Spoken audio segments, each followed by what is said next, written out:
Today's brief video, I want to talk to you guys about 4 different types of drug cravings. Cravings to nicotine, cravings for THC, cravings to watch pornography or adult media content, and cravings for energy drinks or caffeine. And I want to rank each of these cravings on a scale of difficulty when I was quitting. So a ranking of like 1 out of 10 would mean I didn't crave it a lot. A ranking of 10 out of 10 would be like I really struggled with the cravings. For those of you who are new to the channel, my name's Dr. Frank. I was addicted to each of those substances, and I now have a company, AddictionMindset Recovery Coaching, that helps people quit each of those things. So the lowest on the list, which I would rank a 2 out of 10, would be cravings for THC or cravings for marijuana. Now, I'm not saying that this made it easy for me to quit at all. I'm just saying the cravings didn't last very long. I have so many people that reach out to our offices, and one of the questions they ask is, Dr. Frank, I'm sick and tired of having this internal war with myself, saying, oh, should I go buy more weed? Should I not buy weed? Should I go buy another vape? Should I not buy another vape? Am I going to live like this forever? Is my brain permanently going to be in an argument with itself? And the answer is no. And when it comes to weed, I think that's going to be shorter lived than expected. So for me personally, most of my cravings to use weed when I quit were to just alleviate the physical withdrawal symptoms. I had insomnia, I had sweating, I had symptoms of Cannabinoid Hyperemesis Syndrome. I didn't feel good. And I craved weed because in my head, I thought, okay, if I have weed, it's going to alleviate these symptoms of withdrawal or these symptoms of feeling sick. Once I started to get through the past like 5 to 7 days, I was feeling a bit better, and my cravings for weed dramatically started to diminish. And I would say within 2 weeks of quitting weed, I had really no more cravings, and I was about 99.9% certain at that moment that I was never going to smoke weed again.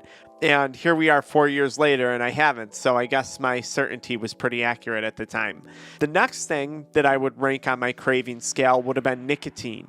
And nicotine cravings I would put at like a 5 or a 6 out of 10. Nicotine cravings definitely lasted a lot longer than cravings for THC. These probably lasted a few months into the quitting process, maybe 2 to 6 months. I would get bouts of pretty intense cravings. Like weed, when I knew I was done, I was done. I wasn't getting cravings for it.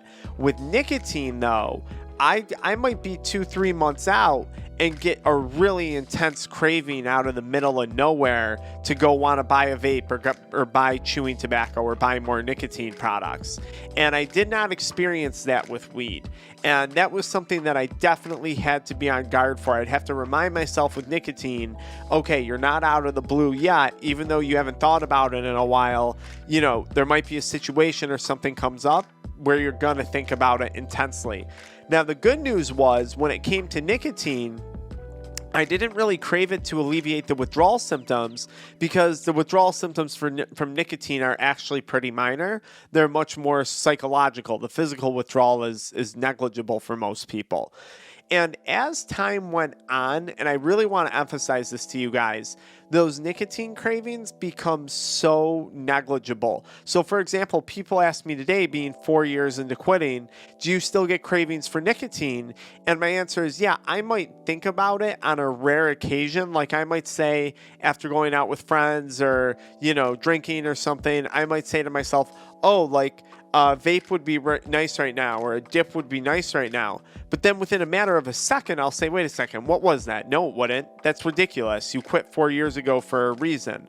And that's it. The thought is gone. The intensity of the cravings definitely is going to die down. And if you're talking to someone who says they still get cravings, chances are it's nothing more than like a very faint, brief thought that passes by very quickly.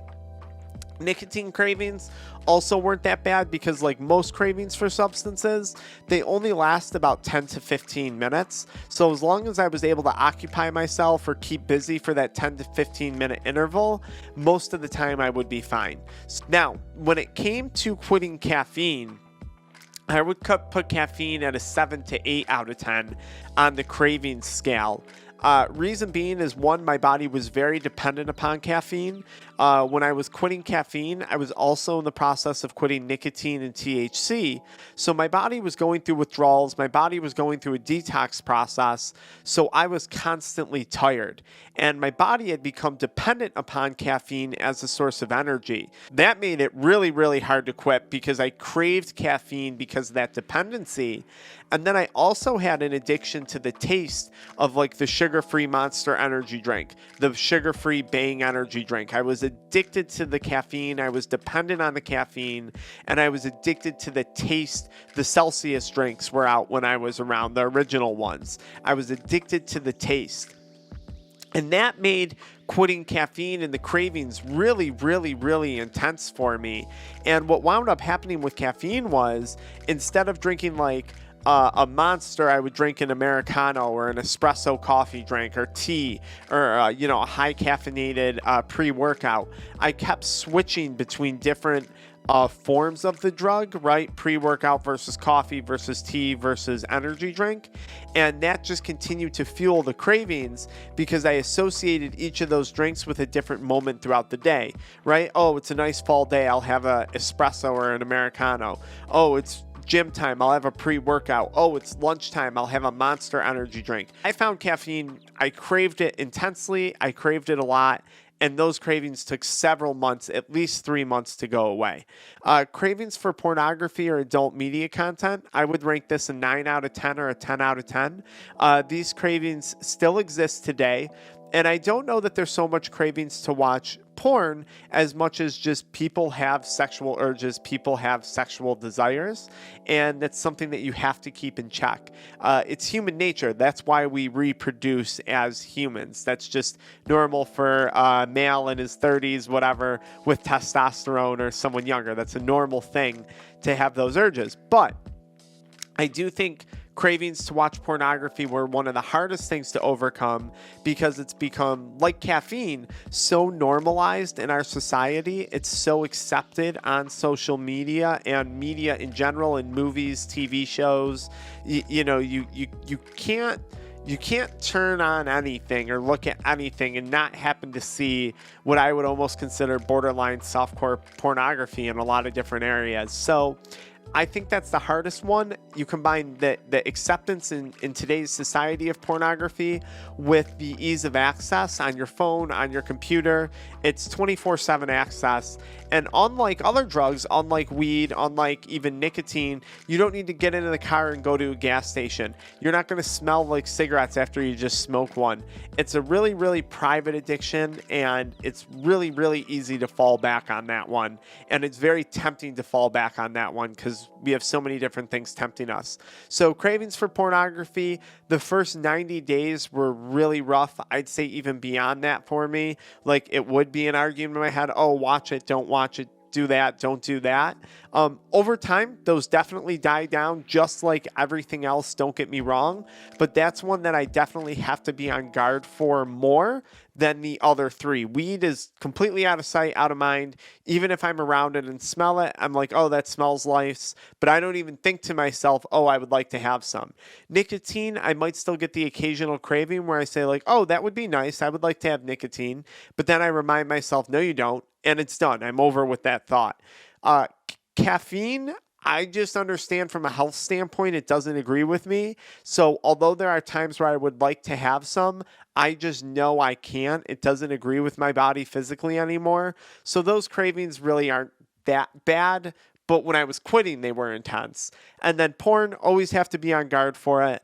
That's one that I think a lot of people, even after they quit for a long period of time, continually have to be on guard for. Watch out for relapses. Watch out for that one. I would love to know what you guys think in the comments below. What did you crave the most, or what cravings gave you the most difficult time when you were quitting a drug or a substance? I'll see you guys in the comments below, or follow me into this video where I talk about how to manage cravings for each of these different things.